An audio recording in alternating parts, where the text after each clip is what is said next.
Yes, but there's no avenue for discussion. Correct. And that's not what town meeting, I don't believe it's about. I believe it's for the town people to get in there and voice their concerns. That's why I'm against the virtual, because they don't have no opportunity to voice their concerns. You understand what I'm trying to say? No, I understand exactly what you're saying, David, and I'm not disagreeing with you. But last year, everything was by ballot, right, Kim? Yes. Yeah. Okay. So what's interesting. That's what happened last year, Dave. Everything was by ballot, and in talking to Kim during the week, we were looking at the number of people who vote town meeting day, particularly in non, big statewide national election years. And there wasn't a few more people voted last year, right, Kim? I'm not remembering the numbers, but it wasn't a gigantic increase in people voting when they got to vote the ballot by mail, when we did the whole thing absentee. Rowley, Brian, Chastity, what's your druthers?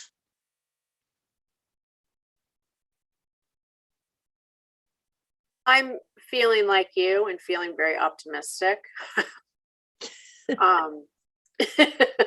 So I'm hoping that, and I agree, I think that we can vote at the school, like you said. There's no reason why we can't do that. I don't see why that would be a problem. Yeah. I really don't. Have we heard much about what other towns are doing locally? Kim, have you heard anybody?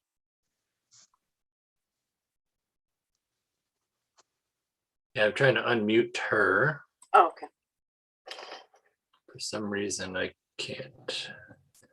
Kim, if you're on your phone, I think you press *6.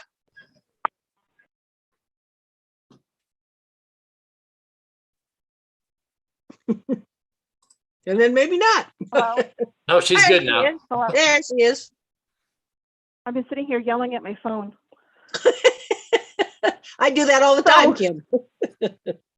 So one of the people from the newspaper contacted me late last week, and he doesn't have answers yet as to who's going virtual and who doesn't. And I did ask him to get back with me as soon as possible if he heard from anybody. And I haven't heard back from him. To Dave's point, yes, if we go virtual, people don't have the ability to vote to amend a budget, but they do have the ability to come to an informational meeting and hear the explanations of the departments explaining their budgets and why they're asking for what they're asking, which is similar to what you're going to get from, town meeting. The difference obviously is, they can't amend it. I said it before, we don't know what's going to happen by, the beginning of March. My election workers are elderly and retired. A lot of our senior citizens come to town meeting because they're retired. We're being asked to wear masks everywhere, and yet we're saying come to town meeting and, be with other people. I talked to Susan and Ron for a personal thing, and I feel like it should be a virtual meeting. Well, first of all, if we go ahead and do it at the high school, we're talking masks are a requirement, and the seating is 6 feet apart. So it's not like we're saying, come have a wild party, Kim.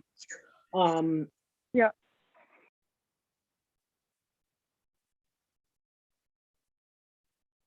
We'd have to limit the number of people in the polls to less than 6 because the square footage is about a third of what we have downstairs. So 2 people at a time in the polls, maybe 3, because you would have one person at the check-in, 2 people at the checkout plus me, so there's 4, and then 2 or 3 people at a time, in the polls, because that's all the space allows for. You Right. couldn't do the polls right in the hallway? Yeah, that's what I was gonna say. No, because I have to have a valid entrance and a valid exit. Oh, got it. I have to be able to secure the polls, and in the hallway, they're not secure. We can't make this decision in another month, see what next month is gonna bring us. No, because the No. warning has to be warned appropriately. If it's virtual, it has to be warned one way. If it's in person, it has to be warned another way. And the deadline to warn is the last business day of January. Well, I don't want to put a lot of people in harm's ways. I don't know what's going to be. If I knew what the future was going to be, I'd be a millionaire, you know. Yeah, at least. But I got Dave's point, and I hear Kim's side of it too. Yeah. I mean, she's got issues, and Yeah, who which knows? hopefully they're gonna be taken Is it- care of soon, Is right? it going to be worse or is it going to be better? I don't know. I thought a year ago that this was going to be over with. Yeah, didn't we all? Well, and last year wasn't perfect. I mean, Dave's point is right. But we got through last year's meeting okay. I don't, But we can have a couple of these meetings and warn it and Yep. have a couple of these before town meeting and talk about some issues too, can't we? right. They'll still be on the ballot, but again, we can figure that out. Another and not an insignificant part of Kim's concern is for the folks coming in and working the polls. Because getting volunteers, and you're right, most of us that go and do that are old. And I've actually had people tell me that they're not coming in to help until COVID is over. Some of my best Sure. young workers. Yep. So, some of the retired elderly are still willing to come in as long as it's safe. Some of my younger workers are saying, sorry, can't come in. I'm not dealing with COVID. Yeah. So, and the other thing along with my personal issue is that if I get COVID town meeting day, my personal issue gets pushed out, and I've already pushed it out by a week to accommodate being available for town meeting, because I would never in a million years put that on Krista by herself. no, but Linda Martin would come in and help. We could get Gary. You don't have to be a martyr about this, Kim, okay? Appreciate it, and No, you do a great job. I'm not doing that for the town. I'm doing that for Krista. I would not want that done to me. And she's such a valued employee that I don't want her, pulling her hair out trying to figure it out. You know what I mean?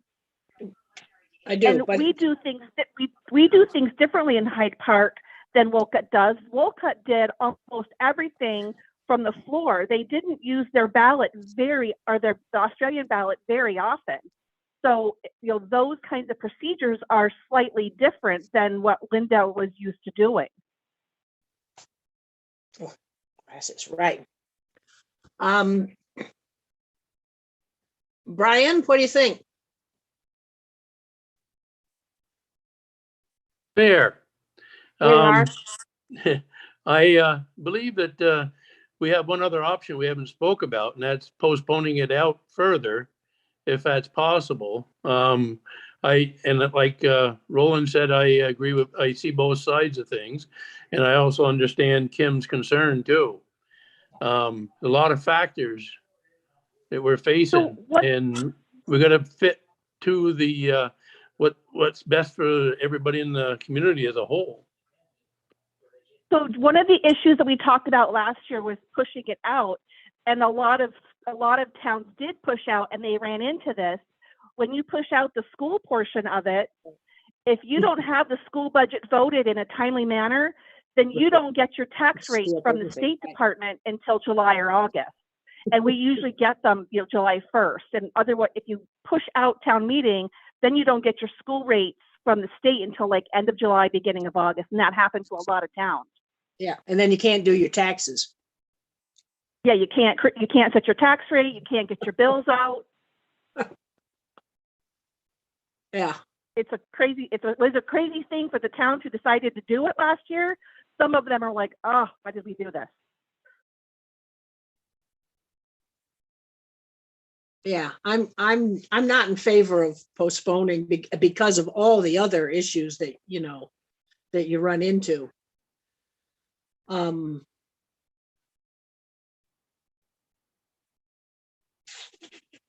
Well,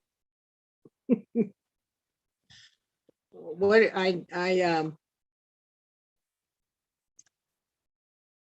okay, let me see just in talking here. Kim, let's there's Rolly and Dave, and Chastity, and Brian and myself. Okay, if we, since we have to make a decision, it's like, well, we could wait a week to make a decision, but I don't think we're going to know anything more in a week. It's it would be real nice if we could make this decision in the middle of February, but unfortunately that isn't an option on the table for us. Rolly, should we do it like we did last year, or should we see if we can do it in person?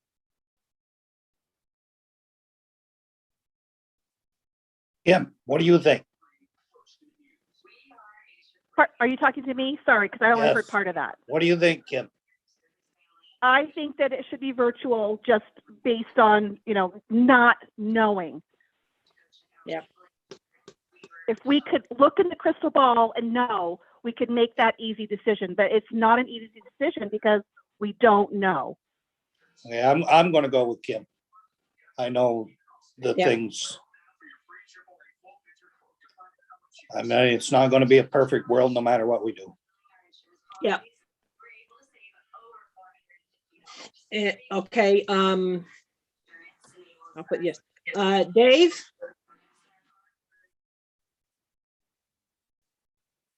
Did you say Dave? Yeah, I said Dave. You want it Yeah. virtual or in person? It doesn't make a bit of difference to me. All I did was Okay, express the concern of a taxpayer that they don't have they can't amend anything on the thing. It don't make no difference to me. Matter of fact, town meeting day, I'm going to be laying on Ormond Beach, my hands around the Mai Tai. So.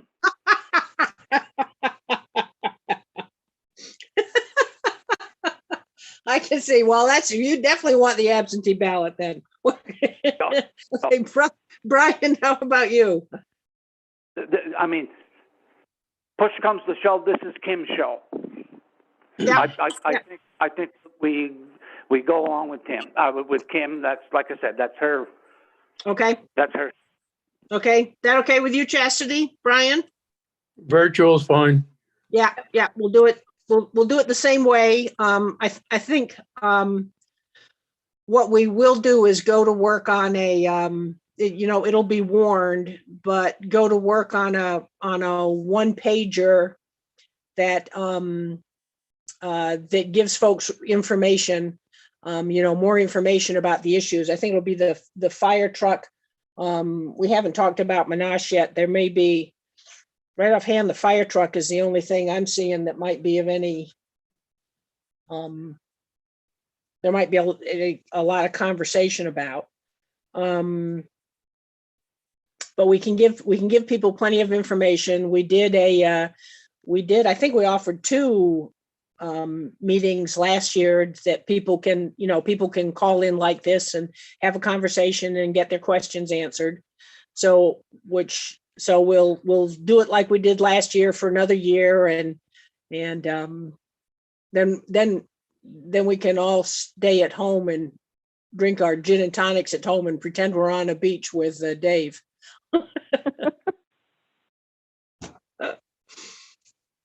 Okay. Hey, Susan, could you have or ask for a motion to have town meeting done by Australian ballot, all articles, and not to mail ballots? Yep. Somebody want to make that motion?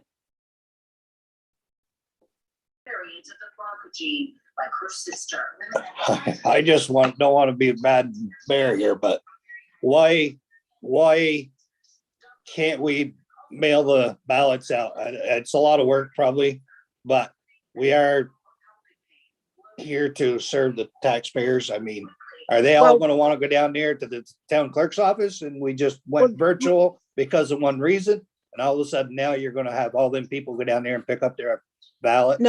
No, you don't, Rolly. It's the same. Absentee ballots is the same it's ever been. You call Kim and she mails it to you. You don't have to go pick it up. But she'll mail it to us. Yeah. Or- or- Yeah, it's the same way we've always done it. Okay, But if better they're put an going- extra person on and answer the phones. Right, There are lots of ways for people to request absentee ballots. One of them is by calling the office. I get emails from people who are, in Florida for the winter. I get people who walk in the office asking for them. And then they also have the ability to go online to the My Voter page and request it online. And that comes through our voter checklist, and we mail them out, all the time, all day long. Last year, I think Susan was talking about a number of voters, and I was muted at the time. We had 318 people who voted at town meeting last year.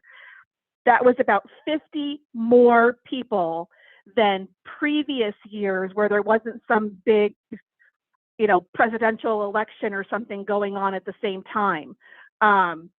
So of that, I think it was like 120 or so were absentee ballots. We had a lot of people come through the polls. Yeah, because you do the polls downstairs like we do the regular elections, right? Correct. Yeah, so doing it all virtual and giving people an option, you're right, Dave. One of the things is you give up is you don't get to make the changes, but you can do a lot of education before. And obviously more people voted, and there certainly wasn't anything hot in the budget last year. Another thing, Rolly, to talk about, there's obvious expenses involved in that, and this is not a pro or against.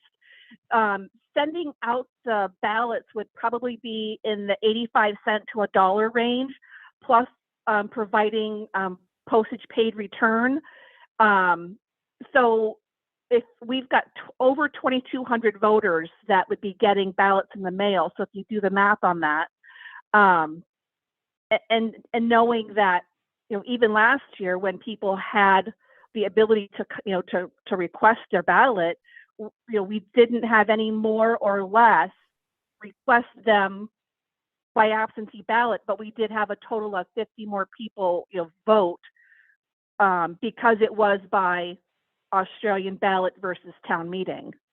So just, something to, chew on as information to help you decide what you want to do. That's fine with me, Kim. No. Good point to make sure. And so if somebody's talking to us, you say, no, there are all kinds of ways to get your ballot. That's no problem. Yeah. So Okay. anyway, so I need a motion from somebody that we're going virtual, and we are not mailing ballots to every voter in town. So move. Okay, and I need a second. second. Okay, it takes a while. People will have to unmute. Okay, all in favor signify by saying aye. Aye. Sorry, I half agree with this. I still think we should mail ballots. So can I To say everybody in half yes, half no? To everybody in town? Yeah, You think we should mail ballots to everybody in town? yeah, but no one else does, so that's fine. I'm outvoted, but I just wanted to say that. Okay. Well, all right, Kim did the math, Yeah, we can split it into two there if you want, okay? So we'll do so we got a unanimous on going virtual, and we got a 4-1 on mailing to everybody in town. maybe Chastity, you can set up yours and have it mailed now. And she wants to mail it to everybody. Right? I just feel like getting phone calls and checking emails and all that shit, it'd be a lot quicker to just mail them to No, everybody. and get it done. that's what I was saying here I earlier, think the right? time and energy that's wasted would make up the difference of the price of the ballots, but it's fine. I get it. So Hey, Sue, Yeah, I can't tell the damn thing if I'm muted or unmuted half the time here, but anyways. Could, maybe, this come in, News and Citizen or the one after, maybe put a blurb in there to, just say what we're just saying. If you need a ballot, contact town clerk's office. yeah, I think we probably get a little closer because they're going to ask for ballots. We don't have any yet. Yeah, maybe But when- Yeah. people can sign up for them. Sure. Internet. Dave, the other thing that I do all throughout election season is post on Front Porch Forum. And even though it's my personal Facebook page, not a business Facebook page, I post on that and I ask Hyde Park residents to share. I've been in contact with the newspaper because they were asking these questions that you've just voted on. And I told them I didn't have the answers and wouldn't until Monday night. So when I reply to him, I could let him know that, you know, this is how these things were voted and this is how people are going to be able to request absentee ballots and ask them to put that in the article, whatever they write. It might be too late to hit this week's newspaper, but at least it would be, you know, in next week's newspaper. And I could ask them to put, you know, ballots wouldn't be mailed out until, you know, whatever I'd have to look at the calendar at the office because there's a deadline. But they would be, you know, mailed out as soon as they're received in the office. And people could request them now. We just don't mail them out until we get them. Right, but you know, there still is people out there that don't have internet. But Exactly. there's also people who don't read the News and Citizen, so. No. Yeah. Well, that's what I suggest to Susan, a one-page thing that goes to everybody's mailbox. Yeah. Because if, you know, we get the calls at the office all the time. Well, I don't read the paper. Well, you get it in your box, whether you choose to read it or not. Unfortunately, we don't have control over that. You know, Right if you now- don't listen to the local What- radio. Tim, what did it cost to send that thing I got the other day says that you're not sending town reports? We are required to do that annually. It was, I didn't have the bill in front of me, but the postage was like $300 or $400, $380 something, $363. And I don't have the invoice yet for the actual postcard. I mean, we could do something like that if you need be. Yeah. Yeah, that's what Susan and I were talking about. Okay, let me, guys, it's gonna be a long night at the rate we're going here. Okay, we got the motion. Let's see. Ron, shall we start doing the budget? Yeah, just make sure there's any guests that are here can have some time with you.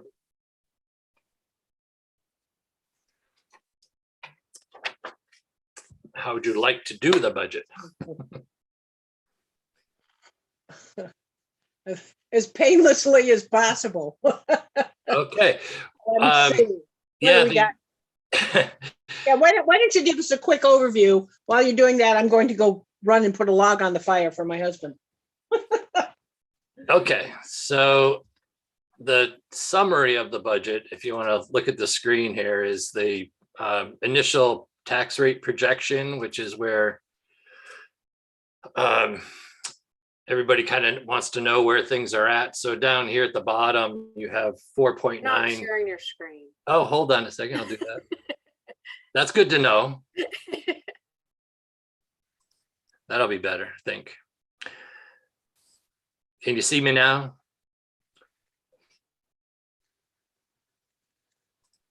Is that good, Chastity? Yeah, okay. So the tax rate projection is something we do during the budget to sort of take us a snapshot of where the expenses and revenue are driving the tax rate. So currently at the bottom of this sheet is that should be 23. I'll fix that. The projected tax rate increase is 4.95% more than the current year. And we're anticipating a 2% increase in the grand list. Now that number gets better and better April 1st, and it gets better on June 15th or so when the final grand list is lodged. So we really don't know the tax rate until the middle of June, just before tax bills will get mailed. But we're hoping that this 2.0 stays as a good estimate, and we'll confirm that just before the select board approves the final budget. And these are the summary of major changes, which are just, you know, from the revenue budget as well as the expense budget. So those are the numbers that the board is going back and forth on. We had a last minute change, I guess. I don't know who's ringing. Let me just fix that.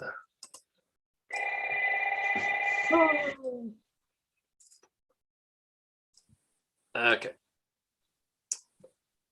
Okay, so the next step is really for the board members to go over each line item. We had a sort of a last minute change from the library trustees, which came in since they first presented. And that change was the only in the wages. So they adjusted the 3 staff members' wages up for market reasons, comparing wages to other libraries. The initial budget that was presented about a month prior was related to increasing hours to provide coverage for the multiple floors that they have. They basically have 3 floors to cover at the library now, from a basement to the 2nd floor and the main floor.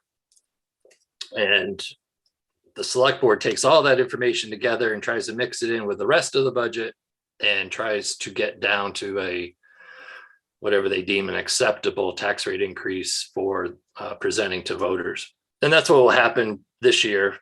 We'll be able to project the tax rate increase based on the final budget number. And then people make a decision if whatever's presented is acceptable to vote the budget up or down. We don't have a lot of room in revenue. Some towns have a lot of revenue coming in from other sources. They might have a landfill in their town. They might have extra fees or extra the 1% tax, all those kind of things you hear from other towns that actually do support the town quite a bit on the cost side. We primarily have grants and the highway state aid. And other than that, the increasing grand list, which is due to construction. So if there's a moderate amount of construction, it wasn't light this past year. It had been light where we were seeing no increase in the grand list. This year, at least we have a 2% feeling, if you will, projection. And that should stay through the end of this budget process. And like I said, it may change in June when the final budget is, or final rate is published. Sorry, the final grand list is published. So I don't know how you want to attack this sort of. We did have invitation to the library trustees to come in and talk about the specific sort of the last minute change they had. Other than that, all I've been doing is going back over what was originally submitted, trying to get better numbers from outside agencies and trying to deal with the capital cost, which are Center Road, the excavator, and the appropriations at the end of the budget for those capital reserves. So the capital is driving the budget increase a little bit. And if you want to get into the operating costs, a lot of those are flat this year, 3% or less. The capital increases is where you're sort of feeling the heat, and what do we do about that? So do you want to talk about library first, just to get that on the table? Sure. Yeah. So the basic idea behind the library was just to look at the market rates for other similar positions in the county and have the wages increased from the original proposal. I think it was $1 more for the librarian assistants, and I think increasing the library directors by, I'll get a good number for you, but it was let me just look at it real quick. Yeah, 25. So 25, 16, and 16 are the 3 positions for next year.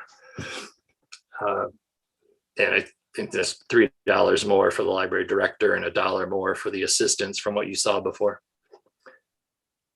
And I think that's it. That is what it is. About $10,000 more than you saw a month ago.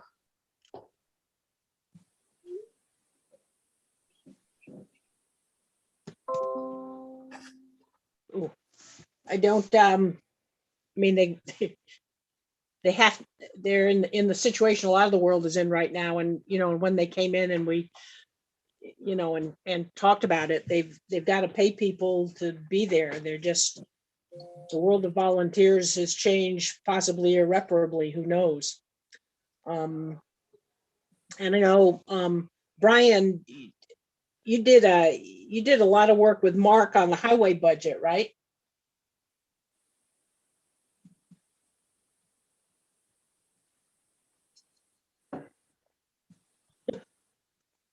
He's coming. There he is.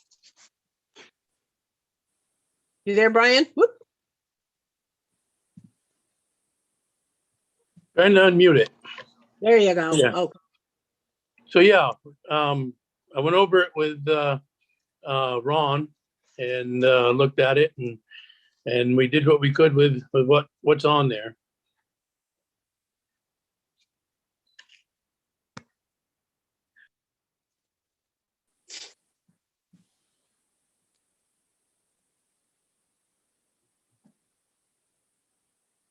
you know, there just isn't a lot of space of, you know,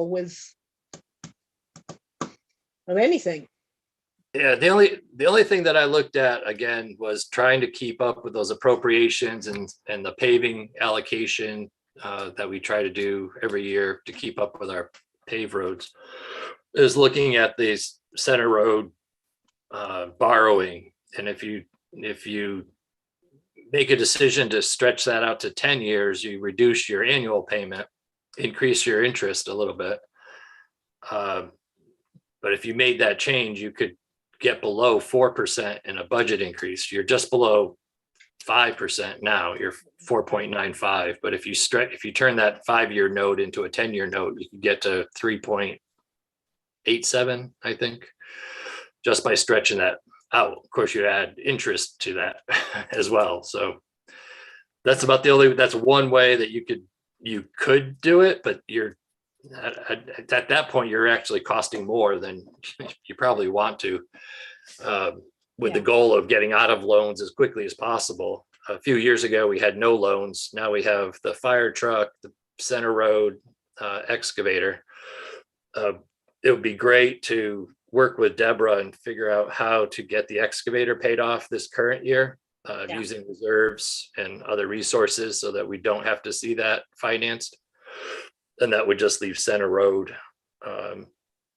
as a carry forward. And the only way that we could cover that expense was to reduce the capital appropriation to highway reserve, which isn't ideal, and reduce the annual paving a little bit. So we were able to sort of make room, if you will, for that new loan. Frozen, Ron. There you go. You back? Good. Okay. Yeah, so I was just saying we can, every time you have a loan, you want either just simply increase the bottom line, or you try to take from a couple other lines like capital appropriation or from the paving line and try to make room for the new loan, which is what we didn't make total room for it because some of it got booked to new expense, but we did try to cut some expenses to make room for the new loan. And that's, get you out of this 5-6% increase, which that gets harder for taxpayers to support, I think, when you get those kind of numbers. And people, like I said, people are used to the 3-4%. 2% or 1% would be ideal, but you can't really do that with a barely increasing grand list and no new revenue sources. No new revenues, right?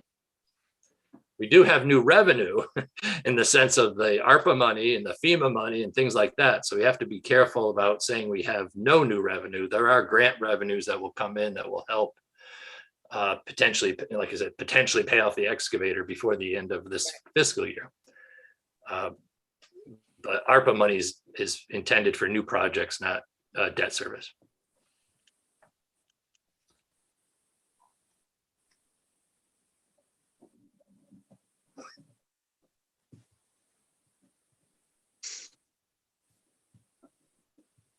Okay, phew.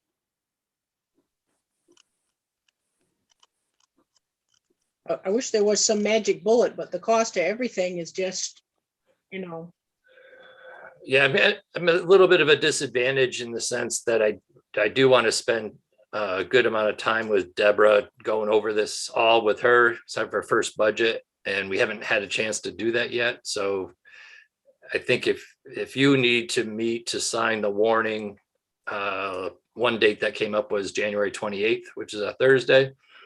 We'll have all the other statutory things resolved by that date, and you have to get the agenda or the warning posted by that Sunday, which I think is the 31st maybe of January. now the 30th, let's see, the 28th is a Friday, so the Thursday would be the 27th. Yeah, so 27th probably was the day I was thinking of as a day to button this up and get it done. And then I have a deadline of getting things to the printer by February 2nd so they can run the town report.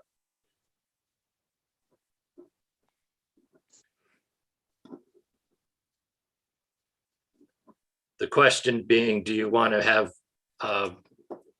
one more meeting in between just to try to button up after I have a chance to talk about things with Deborah and come back with a tuned up almost final budget before the 27th, or do you want to just wait till the 27th?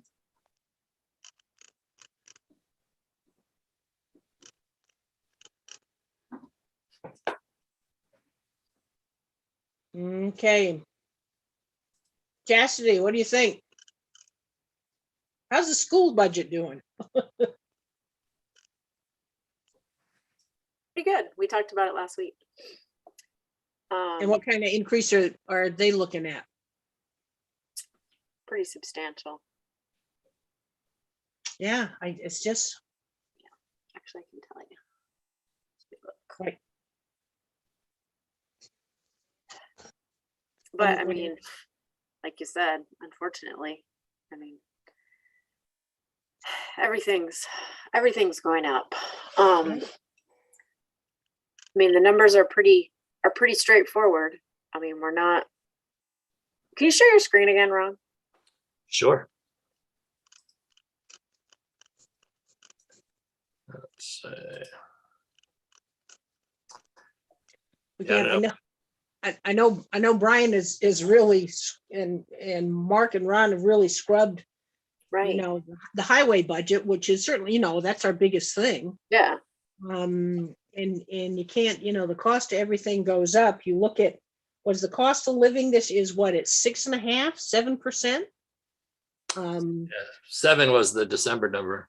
Yeah, you know, and again, we're being hit with everything the same way. There's, you know, a temptation to put less money in our reserves for buying equipment, but man, that just bites you bigger down the road. Yeah, that stuff is down here where you can see the 40,000 is 40,000 reduction for the highway capital reserve is for the making room for the debt service on the center road. Yeah. And everything else is flatline pretty much. You know. Yeah.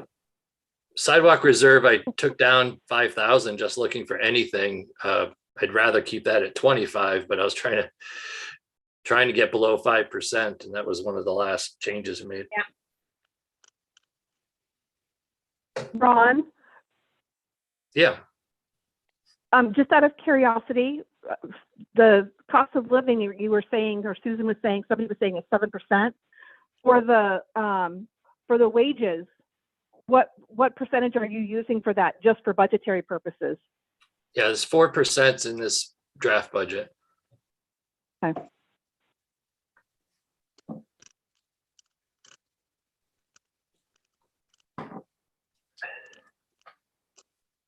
And that's, that is a topic the board usually leaves for last. And then whatever decision's made, whether it's then we go back through for payroll and pension and everything else that gets adjusted. That's what the yellow lines are, things that we're sort of waiting on final input. Dave, what do you think? Dave thinks he's leaving for the beach early.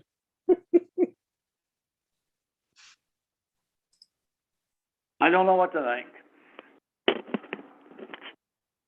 You know, I realize things go up, but Jesus, you gotta stop somewhere. But- You know, you say that the cost of living's gone up 7%. Well, it probably has, you know, and stuff, but we raised our budget, whether it's a town budget or the school budget. You know, all these people in town, especially the younger people that financed their house with the taxes taken out of it, and with all this increase, all it does is raise their payment every year. It raises their payment. You know, they're struggling to make ends meet now. Then we put more of it on to them.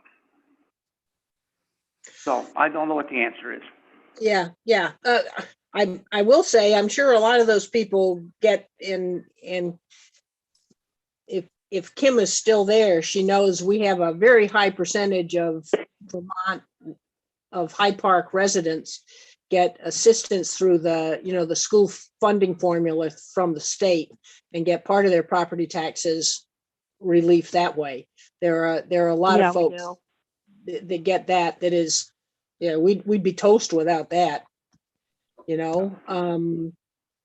But you can't, you know, in a small town, the issue becomes the only way we'd have to cut some road services.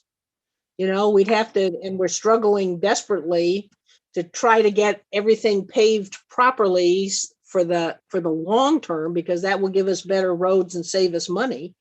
But, you know, and having the money in our reserve so that when you got to spend $375,000, we can spend $375,000. You don't have to finance everything. But it's hard. I think Deborah's already tired of me, and Ron is saying, there's got to be something we can do with this ARPA money that's gonna, you know, that can help. But I'm darned if we figured that one out yet.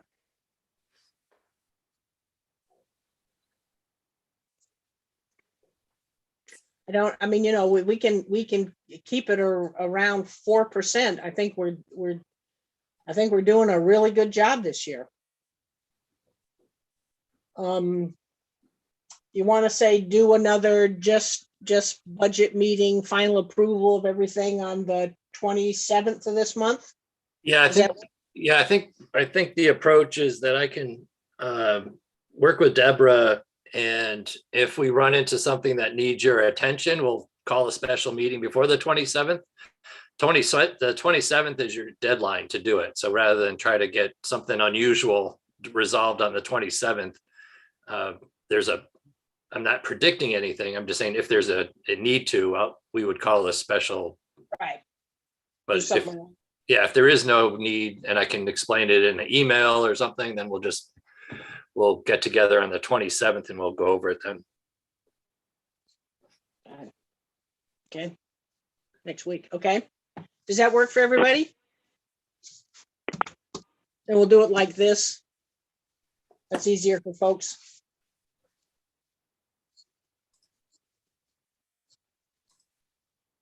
Yeah, it Okay. works for me, so. Okay. Dave's out there already packing. Okay. I can't well, tell if his damn phone's muted or unmuted, so.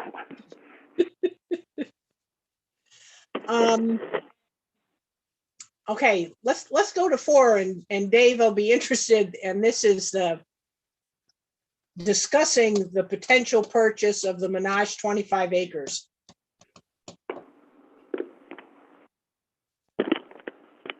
Yeah, well, Ron's got some information on that.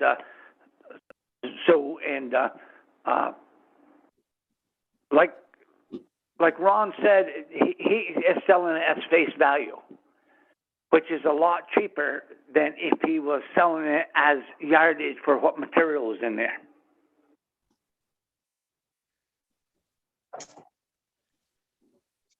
Yeah, assuming, now there aren't any borings, correct? He claims there's not. Right. So we don't we don't really know what's there. You know, and you can't go on a whim, but I am very confident that's all gravel up there. The farther north you go on those pits up there, the more gravel you get. The farther south you go, the more sand you get. Okay, But it would be worth the town if they were going to spend that amount of money on it to do some bore samples.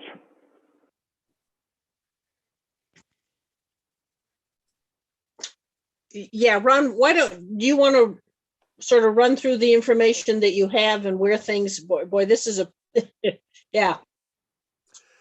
Yeah, so the 25 acres has, as far as I can tell, and I don't know how this is yet. I don't know what makes it legal yet, but I know the Act 250 permit, when the Monash pit was approved on the south side of McFarland, did have I think it's a 1985 permit condition that the 25 acres be restricted to agricultural use through the end of that 250 permit life, which ends 2035. Now, whether that was affected by a deed restriction or whether that's a permit restriction on the land, so that if you applied for development on the 25, it would be denied. And because of that, I don't know. And whether you can get an amendment to that, those are all the unknowns with that. But there is something in place today that says agricultural use through 2035. The no soil borings question would be sort of up to the voters. Do you want to buy the land as is and then do your work and then see if it's good for gravel, or do you want to buy it as is and then take the chance that there's no gravel, which is, like Dave said, probably low based on the other gravel pits over there, but still you don't know for sure. You don't know the value of it. You don't know how deep it is. You don't know if groundwater is high there for some reason, which would restrict how far deep you can go. So without the soil borings, you don't know a lot of that value. So Howard is, for those two reasons, I think Howard is basically saying as is. So he's provided a draft purchase and sale agreement that says he'll owner finance for 10 years and do it at the bank rate plus 1%, which is about 4.25% now. The Center Road loan was 1.33. So I don't think the municipal loans are going to be higher or equal to 4.25. So I don't, that question is a separate issue, but the other uses for that area, it's 5-acre residential. You can have the ball fields there. You can do community facilities there. You can do other things other than gravel while you're waiting for that 2035 restriction to expire. I know the gravel pit expansion that's going on now for Monash and Emerson just south of there is drawing some public, some support and some objections, kind of a mixed bag. Having a whole brand new site, I don't know how that would impact the neighborhood, but that is getting closer to the houses that aren't close to any activity now. So that's another sort of, do you buy land without permits or do you buy it for future potential? And if nothing pans out, you sell it for what you bought it for. So you didn't lose anything. Technically, you still have some valuable land that it probably will only go up over time. So you're not going to hopefully lose money. That's sort of towns do that because a lot of times you have to buy the land quick. And then if you don't get the permits, it goes back to the owner. The other option is to go to the voters and say, I think Dave mentioned this once, just asking the question about, what do you guys think? Should we go with this or not? And that's not a purchase and sale agreement. That's just a public opinion type thing. And Dave and Howard haven't said how long the offer is valid for. Does he have some kind of clock ticking on it? I didn't get that impression from talking to Howard. He knew we'd have to go to town meeting or have some public input. So it wasn't a, tell me next week thing, but I think over time, if we asked him, he would probably give us a deadline to make a decision because he is trying to sell the land, but I don't think he'll hold it open forever. So it's back to the community. I don't know. Somebody wants to offer 25 acres for now or for future. And the only other large piece of land the town owns is up behind the town office, which is the next to the Jedediah Hyde Cemetery. That could be developed for something at some point. But anyway. The thing is, and again, you do the borings and it's really good gravel, okay, and we want to make it in the future, you want to turn it into a gravel pit.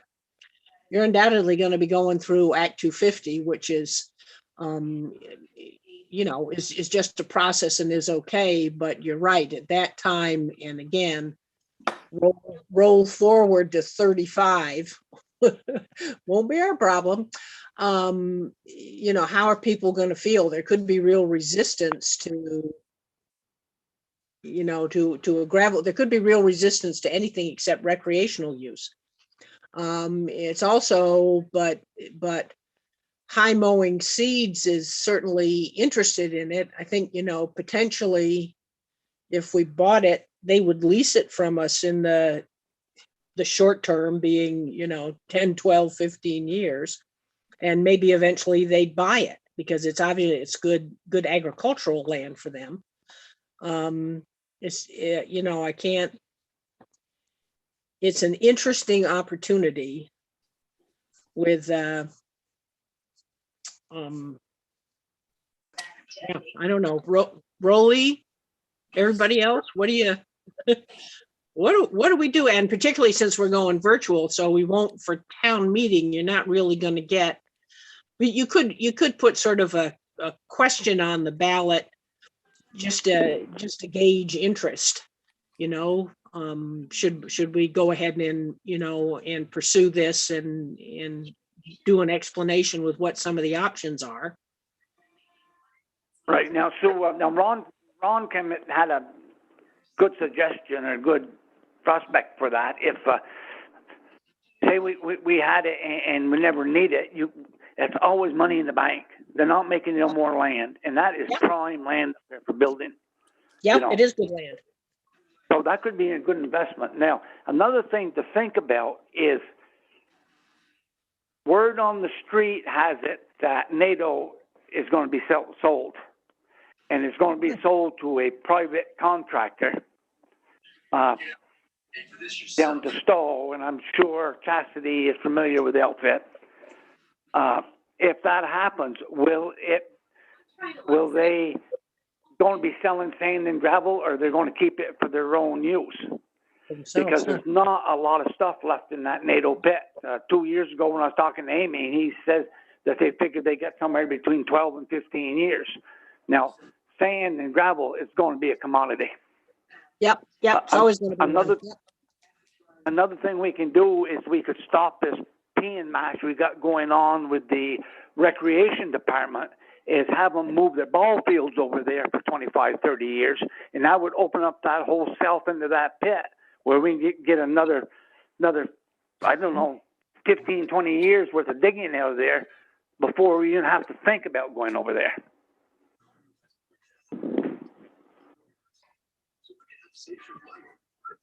Yeah, Rolly, what do you think? Dave, have you heard that the pit right beside the town pit's going to be for sale, I hear? I heard that too, yeah. Okay, I just wondered. It's going to be, sand and gravel is going to be hard to get here down the road. Yeah. It's going to be hard to get. Well, Jericho and Essex, they're hauling all the way from NATO's pit now because they there's have no been sand for down. years, Dave. They have been for years. Jericho, Underhill, Essex, they've been hauling for years up through here. Because there's no sand down that part of the world. Right. If you got to travel 30 miles, 35 miles to get just your road sand, believe me, the price is going to go up. That's right. Well, plus, and you think of the wear and tear that puts on the roads. I don't know about the wear and tear on the roads, but I can tell you it's the wear and tear on the trucks. Man. Yes. And the price of them today. Yeah. And I'm glad you said that. And I'm not making any proposals right now, so don't get everybody fired up again. It costs us right now $70,000 a year to haul our winter sand from that pit down to our garage. And if we've got to put $100,000 worth of repairs in that garage, maybe it would be feasible to build a town garage right up there and not haul the sand and gravel all the way and save $70,000 a year to help pay for it. I'm just saying Yeah, that. I'm not no, proposing yeah. that. Yeah, yeah. Well, and that's if we go ahead and buy the property, then there's plenty of time and plenty of other select boards that can figure out, a whole variety of options up there. That's right. If we have it, we can Yeah. do it. If we don't have it, we can't do nothing. Yeah. So it sounds like, Brian, what do you think? Chastity, what do you think? We should pursue the idea of buying it? My suggestion is that we find out what its full potential is first before we make any commitment. And that would be the bore sampling and that type of thing to make sure that what we're getting for an investment or, of it, just like anybody would. I think that's going to be what the people of this community is going to ask is, what is it worth before they buy it? And I think, I personally think it's a good idea to buy it. But I want to know what the whole potential is for the piece of property. Well, you can, Susan? again, yeah, go ahead, Chastity. Oh, sorry, it's Kim. Oh, sorry, Kim. So I just want to throw out there that the current pit, the town purchased for like $550,000 back in the 90s. And they Yep. made payments for some 20-something years. They were like $25,000 a year. So, if it works out that it ends up being a gravel pit, we buy it for this reduced price. What's the cost of the boring and everything, all the Act 250 permits, everything we need to do to get it to be the gravel pit. $550,000, way back in the 90s was what we're looking at potentially for this 25 acres. You know what I mean? Yeah, yeah. It's yeah, and I don't know, Brian, I don't know if we have because Howard wants to sell do we want to spend the money on the boring and finding out, and that just sort of, again, locks it into, it would be a gravel pit. It could be a variety of other things. It could be a lot of great building lots. For the price of boring, you better do it because it ain't that expensive. We've got a guy right here. Then you'll have an answer for the townspeople. It's not that expensive to bore through a few holes in the ground samples. They did it right in Morsel when I was there. And you'll know what's there. Okay. I mean, you just can't Will go the in there price go up blinded. though? Huh? Will the price go up as far as The price once we won't know go up. it? Howard, I don't think Howard would raise a price. I think, Well, he wants, Howard's not like that. I think you'll know, and if you do the bore and the drilling and the core samples and stuff, the only ones you're gonna know is the board. Yeah, that's right. And he's doing it as is. No, I don't think Howard would change anything like that. No. Well, if I can quote Howard many times, business is business. That's right. That's right. And if we go down there and you find you got gravel that's going down 100 feet or stuff, and he figures out how many million yards of gravel that is at $6 a yard and stuff, yes, it could go up.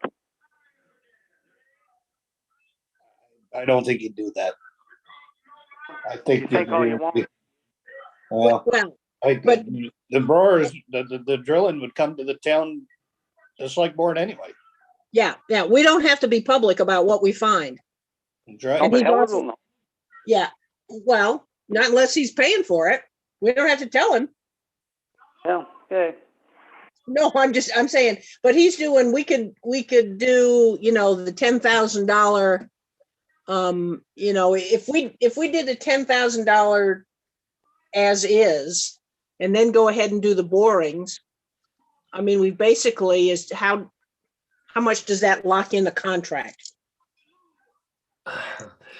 Well, I think if you're interested at all in coming up with a response to his proposed purchase and sale agreement, then, you're basically talking about a legal document that's 3 or 4 pages long right now. So if you want conditions and terms on that, then you have to set what those are and what the, outcomes are. So if you, for example, say, yeah, that sounds good, everything looks good, the only condition we're adding is that we're not going to go to vote for the public vote until we do soil borings at our own cost. And are you willing to wait 90 days or 60 days? So that might be your counter proposal to Howard, is that you need time to do some due diligence, if you want to call it that. And then you have a deadline to meet to either say, yes, we're going forward, or no, we're not. So that he knows, he's gonna have to agree to the time frame for getting to the next point.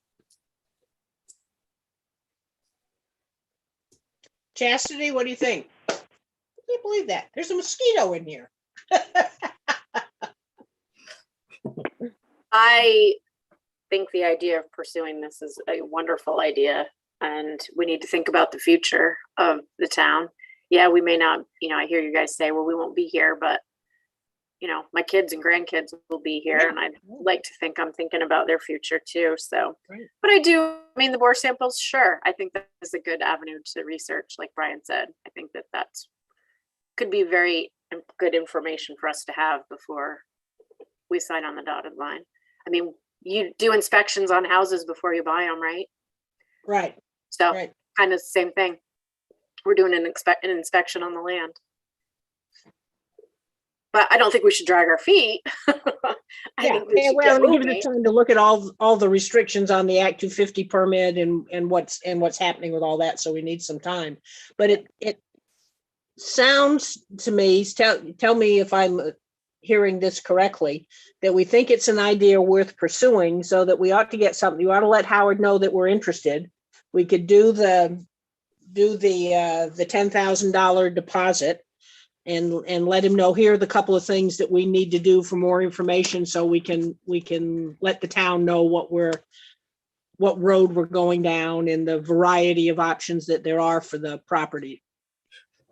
Does that sound right? And we can go ahead and get the borings done when Howard says, yeah, okay, when we do that.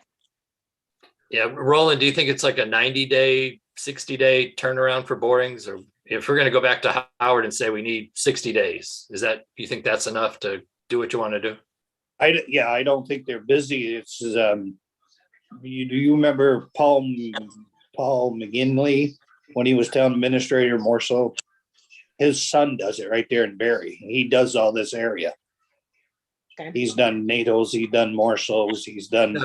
Yeah, I know. I was looking for a turnaround on time to get from. Well, it depends on how busy he is. I don't think he'd be busy this time of year. I would say 60 days. Yeah. 2 months Ron, maybe. yeah, Hey, Ron, Roy. can you maybe reach out to him and see what Yeah. it is, and then that'll be our timeline? Go Yeah, ahead, Dave. yep. Don't you think it'd be a good idea if you bore that? And I think that's a good idea, yes. Don't you think it'd be a good idea to have them come across the road and bore our pit, see how much lower we can go? Yes. Well, I mean, that's up to the rest of them, but you got a good idea, Dave. It's not a, Yeah, no, It's it makes never- sense. We got him up there, sure. it's Sure. never a bad thing to know what we're running up against. Have you Sure. done the ball We- field? Have you done the We- ball field? Well, no, Yeah. I don't think they've done them. I think they went up there with a backhoe, didn't they, and dug down as far as they could, 18 feet or whatever, and 16, 17 feet. But that was all they'd ever did, I think, if I remember right. Okay, How far does that guy bore anyways, Roy? Oh my God, Dave, he can go 300 yard or 300 feet, 300 yard. He go a long ways. It's only it's only like a 2-inch hole that he drills down through. And then he has the samples that come up with a rod, and he puts them in a little glass tube and shows you, what you got? what's the material is down each hole. And it depends on how many holes you want, but It'll be a good idea to have them do that pit so we know we can go down deeper. it wouldn't hurt a thing. Okay. Okay. Got it, Ron? Find out what it is, what kind of time frame he needs, and then let Howard know we're interested, I guess. But I do think Dave put out a good point here. If you're going to do any drilling, make sure you do it over towards the ball field, because if we do purchase this other land, I think Dave's got the right idea. Yeah, do the whole area. I mean, while we Do got the whole somebody, area, but get that ball field Yeah. over there where the 25 acres would be. I don't know what that would stir up, but then you'd have all that, as you said, for another 20, 25 years, Dave. That's right. You know, that ball field's a touchy situation. Then we can untouch it. Well, it's you can tell Dave's going to a beach to drink. it was bought for a gravel pit, and everybody knows that. Yeah, well, we'll sort that one out. Okay, Well, so that's right. we got a plan for Howard? Yes. Okay, all right, we got a plan. All right. 6, the tax stabilization. This is easy. I like easy. Yeah, I'm ready for a few easy. This is Ron? easy. Yeah, Mary Godweiss is here to give us an update on what is happening. We had a 5-year contract on tax stabilization. It has about a year and a half, 2 years left, and the business is being sold, which kicks in a couple options under the agreement that the trustees, Village of Hyde Park and the select board signed. And now you have to make a decision on what you'd like to see or what you allow. So go ahead, Mary. Yeah, thank you for putting me on the agenda. I appreciate that. And thank you for the tax stabilization, because it's been a help. It was never my intention that this would not be completed, because I thought my employees were going to purchase my business, which has not turned out. I have sold to a company that actually is out of state, so everything has left the building, and I've sold the building to Garrett Hershak. Garrett is interested in assuming the term of what's left on the term as a benefit to me. He's been gracious about it. When I put that in front of his attorney and him, the input that I got back from them was that they didn't think he would qualify to extend it, which was one of the things that Ron had offered as a potential. I don't think he intends to diminish the value of the property at all. I don't think that's his game. But what he said he would do would be to relieve me of the burden of repaying what the benefit was to me plus the interest. It has value, but it's certainly up to you folks. I didn't enter this with the intention that I wasn't going to complete it, so I apologize for that. We never know where life and what opportunities are going to happen, so. Well, that's the truth. That is the truth. But I am fortunate enough to have found a really good home for my business with people who will do the brand proud and grow it. And I'm going to get to retire. I just turned 70 years old, so I'm excited about that. There you go. Okay, good for you. Thank you. I'm glad it's worked out that way. That's always nice. It is nice. It's a challenge to find someone with as special a business that I have that's qualified to take it on and to protect the brand, which has been important. It will be owned by a third family in 56 years. So it has a long-standing legacy, and that was important to me in terms of finding the right fit. There were a few options of doing it here, but I think it would have been problematic, and I wanted the business to be successful. So I've worked hard to do that for 26 years, and I wanted that to continue. So I took the option that would protect the business, and that left me with a building. Well, there you go. Yeah. Okay, so Ron, what do we need to do? I think the two options were to, and Mary just mentioned it, which is there's a clause that says if the business changes or sells, then the there's a lien on the property for the amount of taxes saved over the 3 years. And that could be recovered by the town and the village. Of course, this being all in the town, it would be recovered by the town. Worked into their sale, I guess, somehow, so that their agreement would be null and void, and MSI would secure a property without the agreement. The other option was to subordinate and transfer the agreement to the new buyer, and they continue to get the benefit of the tax stabilization, which in the last couple of years is pretty minimal, hundreds of dollars anyway. So it's not a huge savings to them, but it sort of saves the paperwork of the select board going backwards and trying to collect on the saved amount, which I don't know, between $2,000 and $3,000 maybe if you add in interest. So it's not a huge amount of money, but it's something we have to deal with because it's in the land records and we have to deal with it one way or the other. Right. So I can't get rid of the property without doing something about this. Yeah. So did you say that MSI was not, they were thinking they couldn't take it over, or they would take it over? Well, he said he would complete, what Jim Mahoney said, because that's who the attorney is. Jim said that Garrett said, and this is all by email today, because I had emailed them directly after you emailed me, Ron, on Saturday, that he didn't think he would qualify to extend it, which is what you had offered. He would finish out the stabilization, but I think there was an option to also extend it if the property value was to be maintained, that perhaps the town would entertain extending the stabilization beyond the original one, but I might have misinterpreted that. Yeah, no, I think it's Jim Mahoney representing MSI has proposed a subordination agreement, which would be signed by the select board if you authorize that to be signed. And then the village of Hyde Park would have the same kind of vote, and MSI would just carry on with really not doing anything more than recording the subordination agreement in the land records as part of the closing documents, and everybody's good. So that seems like the easier way out. Yeah. And that's what the MSI is requesting as of the Good. email today. Perfect. Excellent. I'm glad they got back to you. Yep. Okay, so what does the select board need to do now, Ron?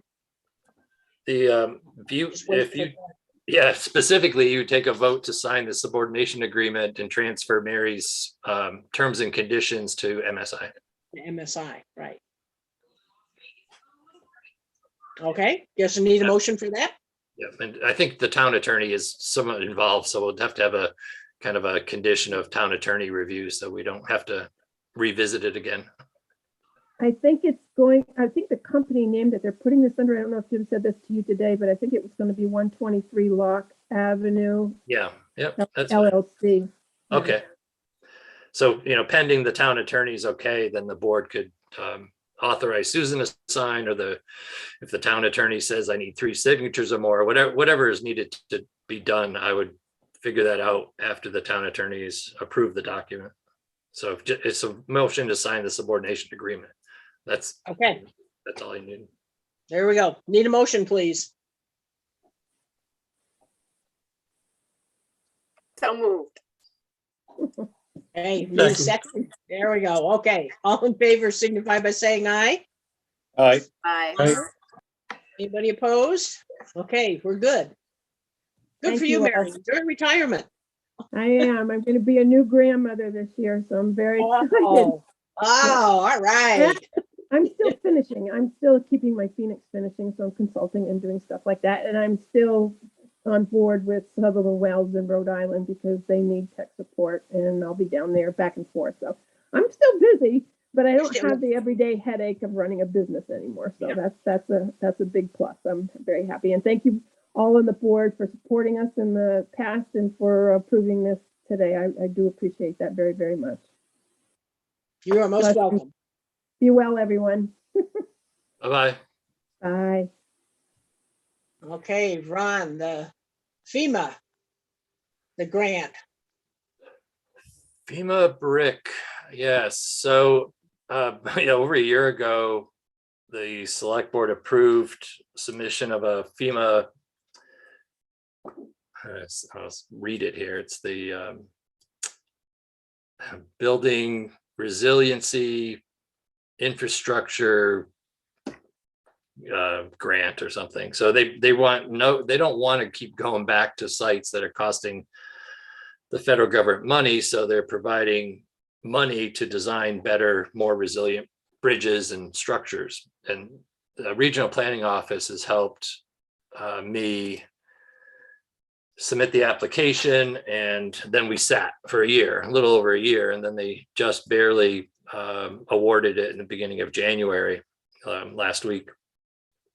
And now with the town would be in a position to accept the award and authorize Deborah and Ron to process any paperwork, majority of it being done by Seth as the project manager. And then at some point we'll have designs done, maybe in a year, something like that, to look at for options for those two bridges, the Wickham Island iron steel beam bridge with a concrete deck, and then the existing, I think it's a 9-foot culvert on Green River under Garfield Road. On the Garfield Road one, that was an existing historic site with a lattice structure bridge, covered bridge. One of the recommendations we got back from VTrans was to substantially upgrade that culvert or put a bridge back. So during those concept drawings that you'll see, larger culvert, open bottom is one option, pretty standard these days, 16 feet wide, that kind of thing. Covered bridge is a kind of a little bit out there, but that's potentially a project due to historic history there. We have a lot of good information on that bridge before the town took it down. And then the standard steel with concrete deck there. So we don't know any of those answers yet. That's what this grant is for, is to try to get the town to a point of making a informed decision on options for those two locations.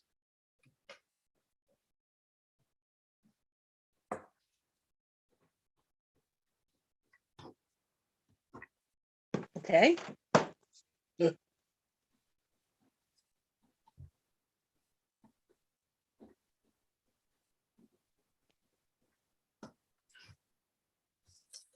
So usually when we make a grant application, a lot of times you'll hear me say, or part of the grant terms are, when it's awarded, then we have a meeting saying it was awarded. Now, do you want to do it? So that's what this meeting is. If we want to keep it going, if you say yes, then we'll continue, carry on with the project, have public meetings, have a presentation, and then the town needs to decide where to go from there. Obviously at that point, you're talking about going to construction. This is a review of the design concepts only.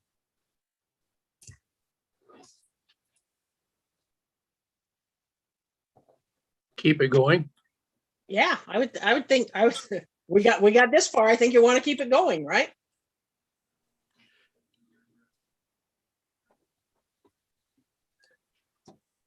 Okay, what do you keep going, Ron?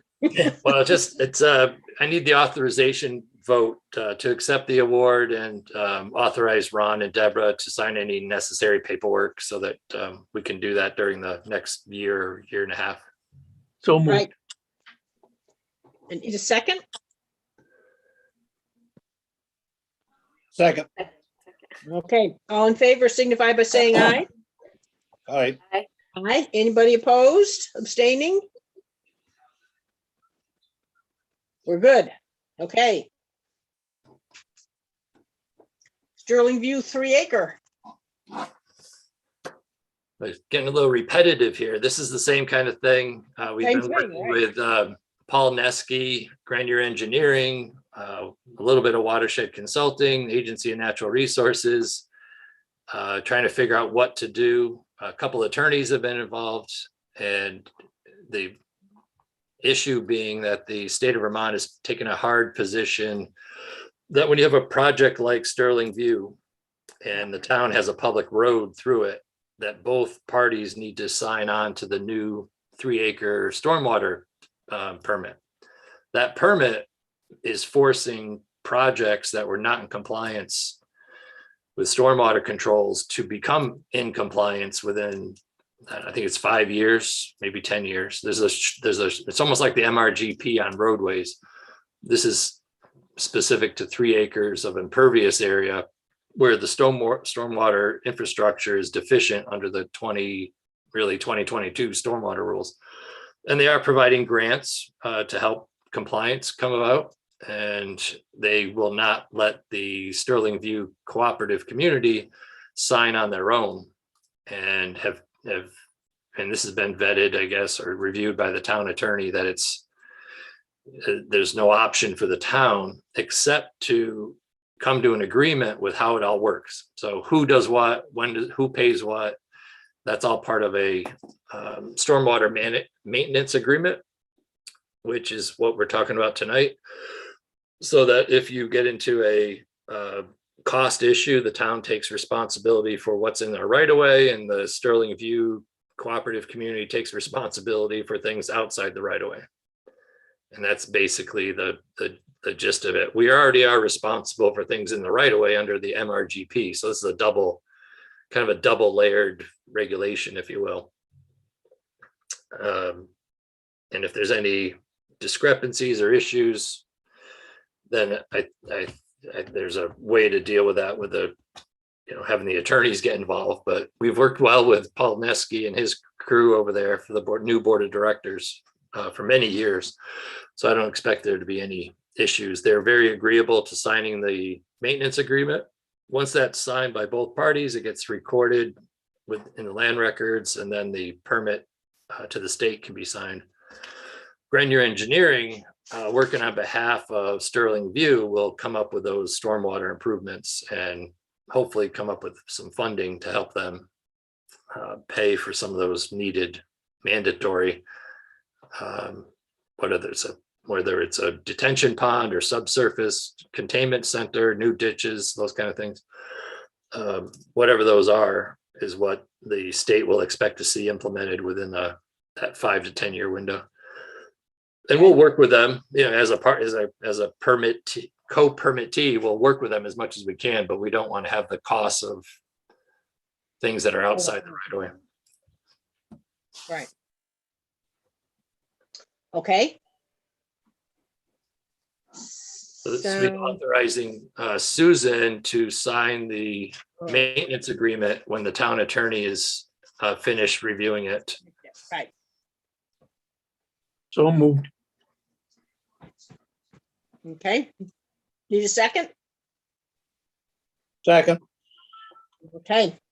All in favor signify by saying aye. Aye. Aye. Anybody opposed? Anybody abstaining? Phew, we're good. We got a series of these going, don't we, Ron? We do, yep.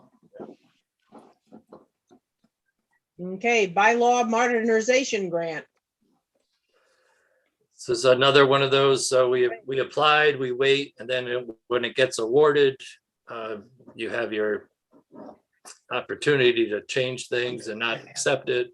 I like, even if it's kind of odd to do this little step, I still like to update the boards that apply, and the world could change kind of thing, and you might not want to move forward with something.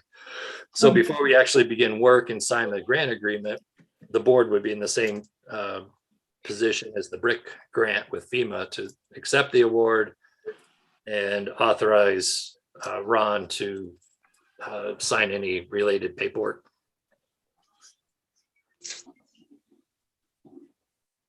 Sounds like a plan, just like the previous ones.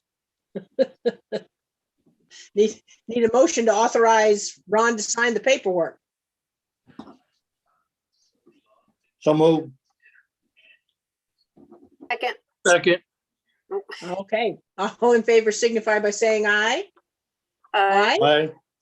Anybody opposed? Anybody abstaining? Okay.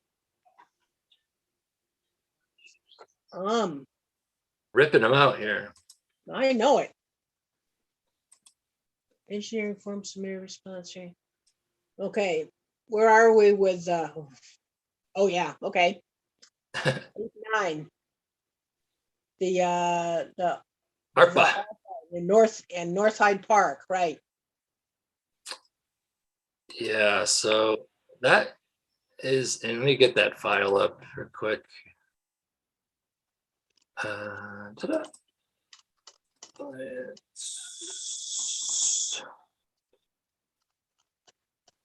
So I'm gonna blow this up a little bit. I don't know if anybody's online can see this, but we got January 5th, we opened up responses to a published request for qualifications. We got 6 responses back.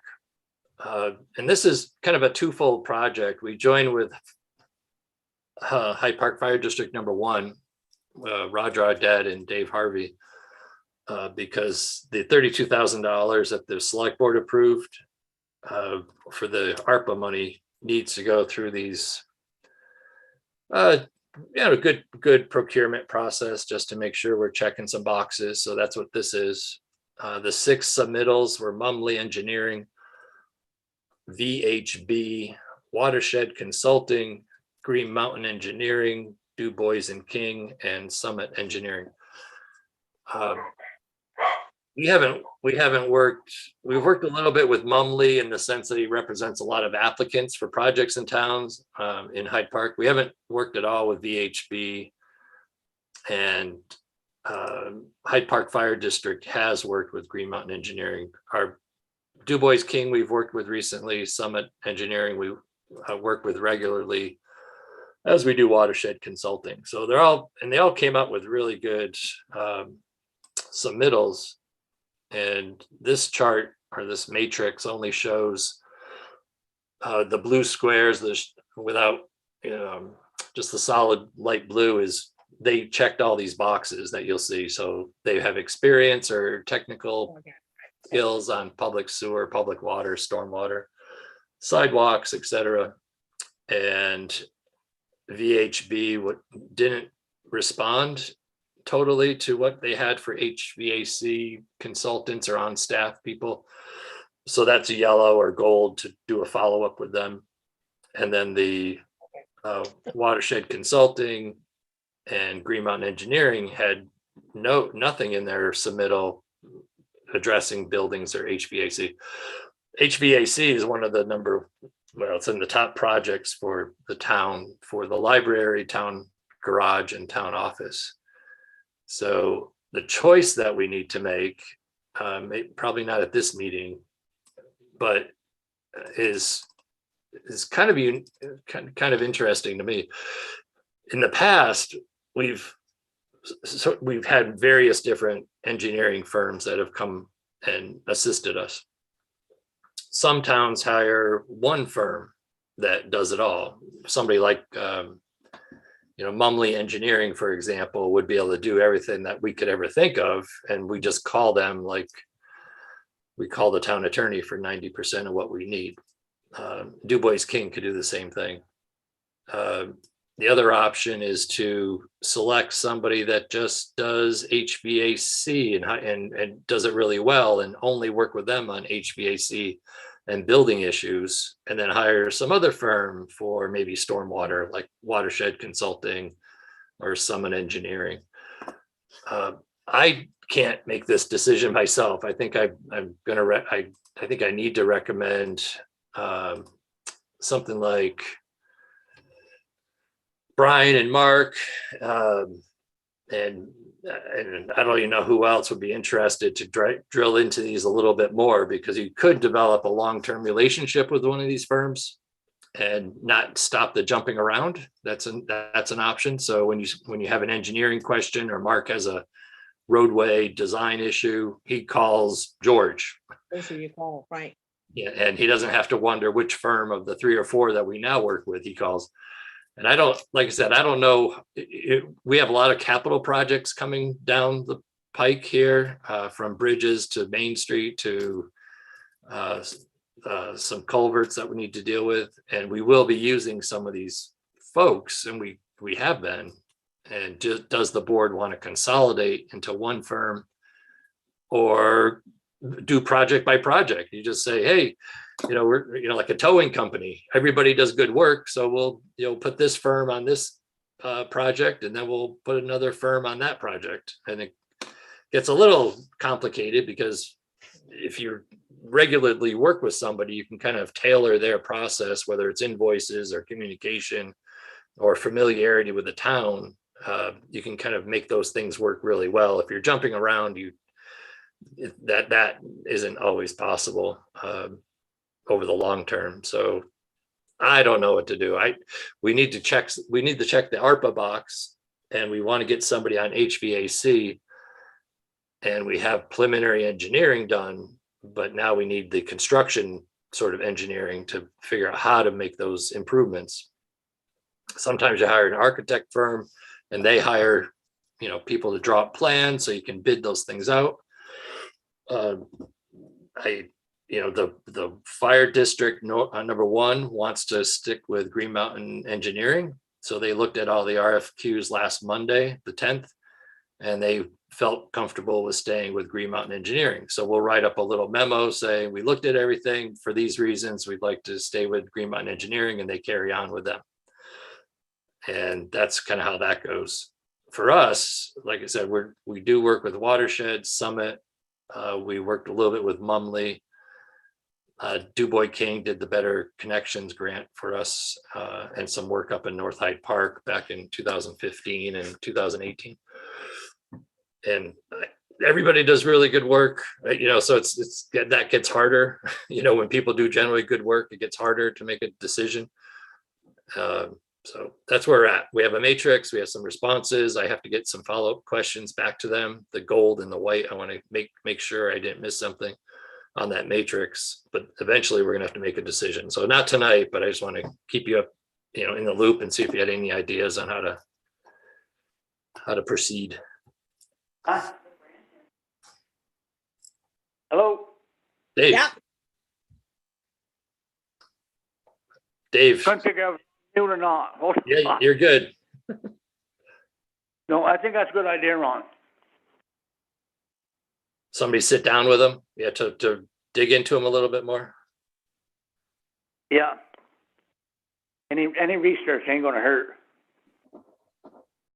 No, it might actually help make a decision too. And, then we don't only have one project, we have multiple projects, and we don't have a town engineer per se, but we could end up with just one firm in the end that just does all of this stuff. And if they have some holes in what they do offer, they can always sub that out. They They don't can sub it out, right? Yeah. So it's a long-term, it's more than ARPA. This is a long-term project. ARPA is long enough, through 26 or whatever the deadline is. But the town also has a question about whether you want to settle down and stick with one firm, engineering firm. Roland, what did you guys do in Morristown? Did you have one engineering firm that you call for special jobs, or how did you deal with that? No, we didn't have no engineering. But you did. Dan probably had some. Yeah. But if you're getting ready for an Act 250 permit, you'd have to hire somebody, right? Yeah, they did engineer down there in St. Albans. That's his name. Oh, Ruggiano. yeah, Ruggiano. Yeah, Ruggiano got bought out by Mumley. So when Yeah, Tyler right. Tyler Mumley took over a lot of that work and some of the staff. Ruggiano, though, he was over to the pit where I was this summer. He's doing some on his own. He's a great guy. Yep. Yeah, he just maybe downsized, and Mumley took over the bigger operation. Right. But he was down doing some work for Nick there this summer. Okay. So He'd Ron, be you a need good guy to get a hold of. you need a couple of volunteers to sort of do some more work and figure out this, or where would it be helpful to go from here? Yeah, I think that's what it is. If somebody wanted paper to look at, because I have 6 responses that are 20 pages double-sided, and a lot of it's just resume, but some of it's responding to our needs.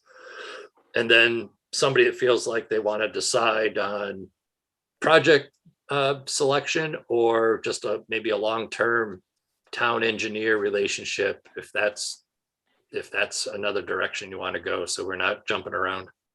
I can do either. I'm used to jumping around, like I said, because we'll go out to bid sometimes and we'll select Dubois King for one project and then they end up doing another project, or Summit Engineering did the same thing and they worked well with Mark French. So they worked well on some road projects. So he hired them for the guardrail design. Those kind of things happen just because they're here. Watershed came out during the flood and did all the preliminary hydraulics so that we could get moving on some federal grants.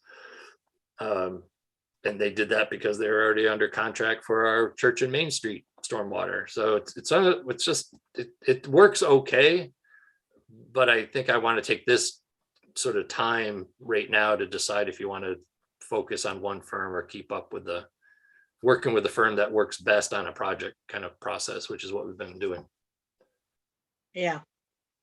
Okay. Anybody want to volunteer for this?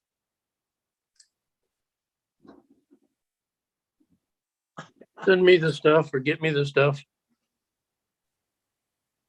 I can.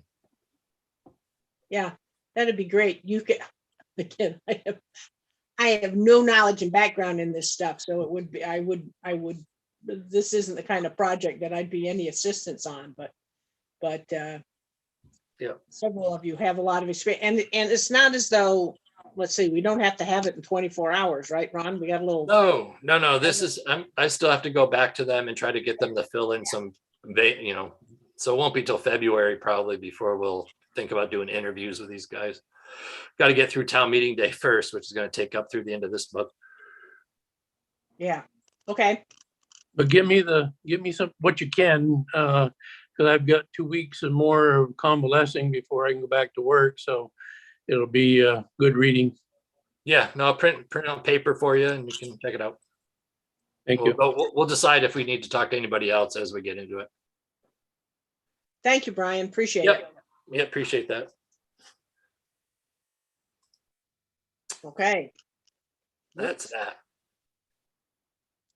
Oh, this is related to that is the subrecipient agreement with Fire District Number 1. It's been drafted and the initial review by Fire District 1 was it's fine. They're basically going to turn over the subrecipient agreement to their engineer and tell them to comply with all the US Treasury conditions for the use of ARPA money so that they don't have to get into all the guidelines for the ARPA.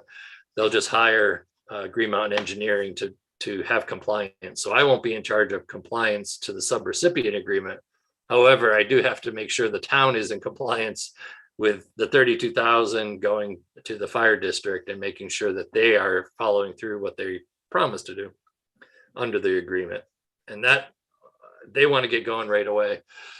So the final subrecipient agreement would be finished by the town attorney, and then if Susan can have authorization to sign it, if Susan could be authorized to sign it, it would just basically take all the grant conditions that we get from US Treasury and give them to the Fire District Number 1. Right. I'm all in favor of that. Okay, so I guess just need a motion to authorize me to sign it. So moved. Second. Yeah, they jump up fast enough to get me to sign something. Right.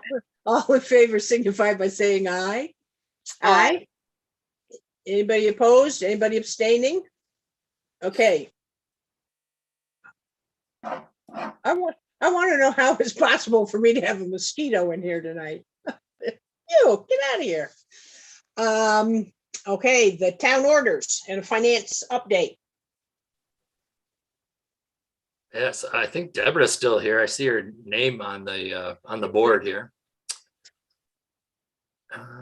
I am still here. Hey, You are. Deborah, welcome. Hey, Hey, and Deborah, I want first of all, and with the board here, if this woman knew then what she knows now, I don't know if she would have taken the job, but she keeps coming back, thank God. And the number of hours and the work and the time that she has put into this has just been has really been terrific. And I just I want to be very public and have everybody even begin to appreciate all the work and the hours that you, and I know other folks in the office have helped you as well, but we've gotten ourselves, I think, pretty well caught up. We got a little in the transition time, things got a little chaotic and out of order, and Deborah and Ron between them are creating a well-organized,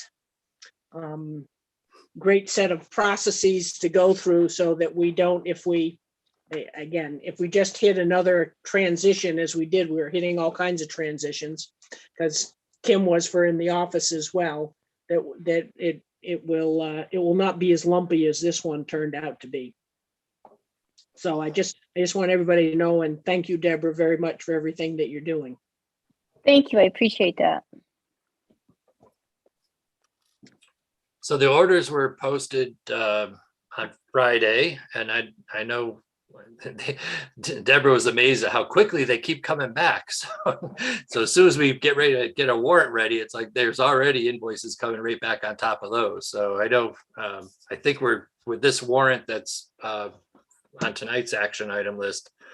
The old is the old. It's being paid.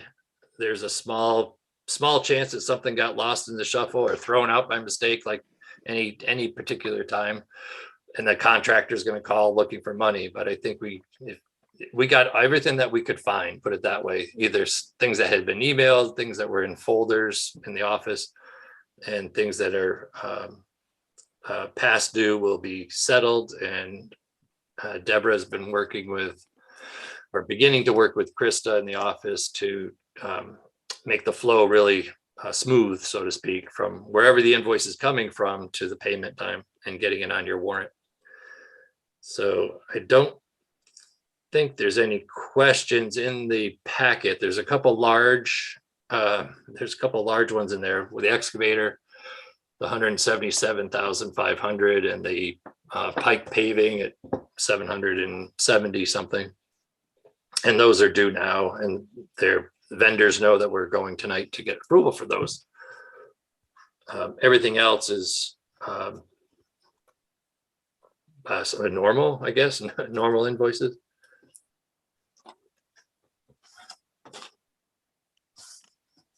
Yeah, did folks have a chance to look at them over the weekend?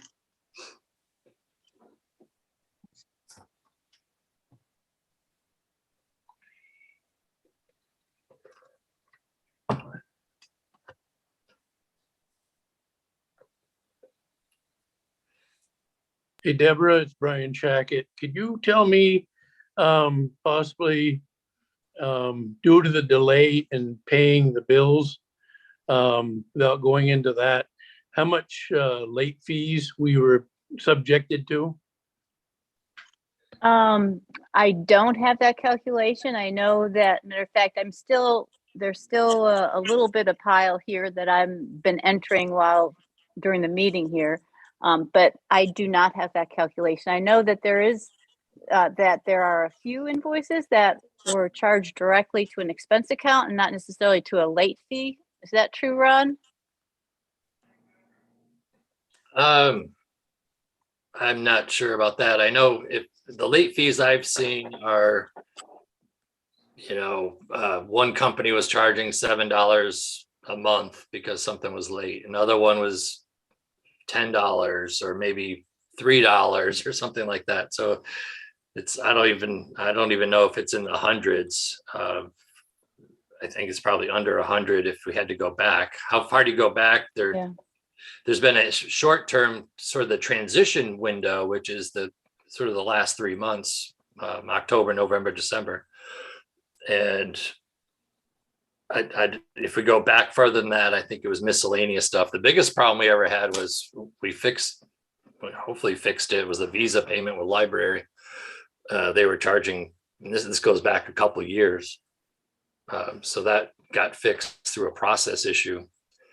Prior to that, it was probably 2 years ago or maybe 3 years where a gas card company up in Maine was really dinging us hard because their turnaround time on their invoice to our payment date was think it was like 21 days or something, and we'd get it with 14 days to go, and they wouldn't give us any break on us getting it late, and that was due to mail problems. So we fixed the major problems with those accounts. We got rid of one gas card account, and then we figured out how to watch the Visa library closer. Overall, most vendors are pretty good with the town. A lot of them don't charge interest. We just have a conversation with them and say, yep, we got it, we're just late, and they don't ding us too hard. Or they write it off if we call them. So going forward, I think that's something that Deborah's concerned about, and trying to get everything to zero, so to speak, and make sure it stays that way, and no aging of accounts. We don't really track aging of accounts, which is another way to do it. How long did it take for from the invoice date to the date it's paid? Some vendors do it, some vendors don't do it. Our system isn't set up to do that. So generally what we try to do as the alternate is have a really good system of processing. And that's something that Deborah and Krista and Kim and I have all talked about, having redundancy in the process. So if somebody goes out for COVID, or somebody needs time away, or even a vacation, that the replacement person is there to pick up exactly where they left, and things don't get saved until they come back, kind of thing. So that's something that we're going to write up and have available for the board to look at. When will that happen? As far as I know, Krista and Deborah were starting to talk last week, and I would think that by your 27th meeting we can have something to show you. There's two processes. Payroll is one, which we already have drafted, and then there's AP or invoicing, which we have to draft and get those redundancies in, so you can see them on papers. That's what I want to see. I don't want to have conversation about it. I just want to see it in print to know how it's supposed to work, and then you can sort of hold those people accountable for making sure it doesn't get off track again. That's what we need. Thank you. Deborah, what would it take to get those late fees going back to July of 21? Well, I would have to look at the accounts and see, basically, I'd have to do some research. So I'd have to add Deborah, it. So, But Yeah, so we Deborah, won't have it's Kim. any expectations right now, but on the 27th, if you could let me know how much of an issue that would be great. Appreciate it. okay, so you're looking at late charges and finance charges? Yes. You were saying something, Kim? Yeah, so your question initially was, where are those late fee charges, being expensed to? They are being expensed to the expense account for that particular bill. There isn't and hasn't been like a late fee account by department. So you're going to literally have to go back. Yeah, you're going to have to go back and look at invoice by invoice by invoice to see where those late fees are. Yeah, and that's not possible. Ron, I want to tell you right now that is not possible with my current workload. So, I'm not even sure. I mean, Brian, it sounds like we aren't talking about a lot of money, no matter what we're talking. And it sounds like a lot of effort for information that I'm not sure how valuable it is. I mean, yeah. Well, I'm just curious from Brian, what's the purpose?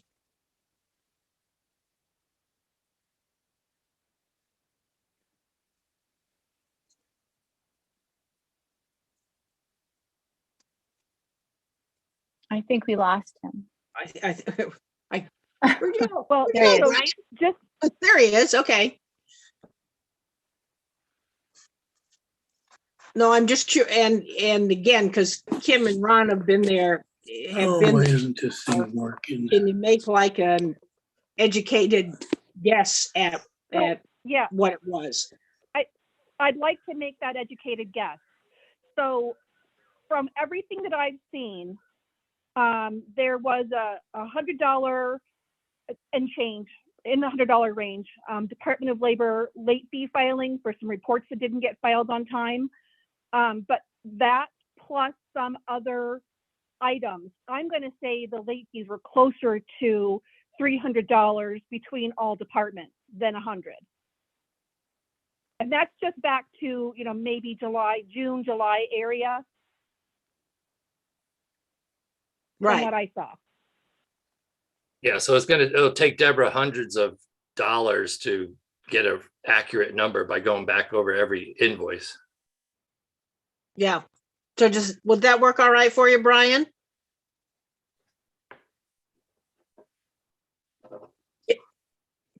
Again, going back to get the exact number is going to take hours and hours and hours of time. My question is, what is that value where Kim and Ron, who have been here, particularly with Kim, an educated guess is from July up to current is $300. 100 of them was for one thing with the late filing of reports. I think still you're- can't hear very well with it. I don't know if it got muted and my volume's all the way up on the thing, so I'm not getting anything on there, but I'll discuss it more in executive session. Okay. Is that really an executive session item though? Yeah, It's not. No, it's not. It's not.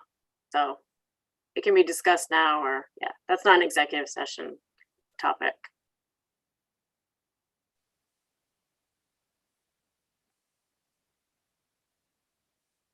Yeah, I think my goal right now is what I said before, which is we know there were problems with processing. We've gotten plenty of phone calls and we've talked to people that either do or don't charge a late fee. And we know we had redundancy voids or problems, so that we're going to identify all that stuff, get it in writing, and it should be set up pretty well for the long term, including looking at recommendations for potentially additional staff time to assist with the AP and other paperwork. So I think it's a work in progress of how the system, even though it was running for years, relatively fine. When some of the people start to fail or need to get out of it, there wasn't a clear backup plan. So that's what we're trying to focus on. right. It makes sense. I mean, we Okay. know, I feel like it's honestly, it seems like it's a moot point at this time. We knew there was a problem. We have someone new on board that's trying to get new processes in line. Does it really matter what we spend? It's in the past. There's nothing we can do about it. So for Deborah to take her time to find out just to make you mad doesn't prove it, isn't worth it. But the point's been made already that it shouldn't happen again. So that's what we're trying to fix. No, I think we're good. And again, I think Kim has given us the ballpark. So it's, we're not talking thousands of dollars here. Right. Okay, I guess if folks looked at the town orders, so what we need is a motion to accept the town orders. Or does anybody have any questions about any of them?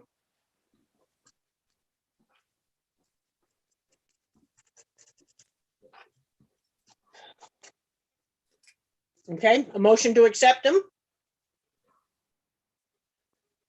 So moved. Okay, need a second? Second. Okay, all those in favor signify by saying aye. Aye? Aye. Looks like, wait a minute, it looks like Brian checked out for a second, so I don't know where he went, but anyway, it's a 4-0 vote because I don't see Brian involved here. Okay, right. Well, he was having trouble with his something's. Yeah, some signal went down or something. Yeah. Wait a minute. Hold on a second. Somebody just got back in. Hey, Sue, Yeah, I'm going to abstain on that vote for the simple reason I haven't seen the town orders. okay, you didn't get him on the, okay, You didn't get him online, Dave? I might have, but you didn't get to him. yeah, I tried to get to him, but my thing is messed up here. Oh, well, Ron, can you hear me? Yes, I can, Roland. Okay, just a minute. I just got a message. Where is it? Yeah, Tell Brian, Ron to let me into the meeting. No, Brian's here now. That's from Brian. Oh, He's there here. he is. Okay. Phone is connecting to audio, it said, but I don't. I see him, but I don't hear him. I'm back. Hey, There. Brian. okay, he's back. There we go. So we can vote on the orders again, Okay. if you want to include them. That's right. We're voting on everything. We lost him. Okay, do you have any questions about the orders, Brian? You good? I'm good. Okay, all right. We'll go with all in favor of accepting the orders, signify by saying aye. Aye. Aye. And Dave's abstaining because he hasn't looked at them and figured out how to get them open. Okay. Other business.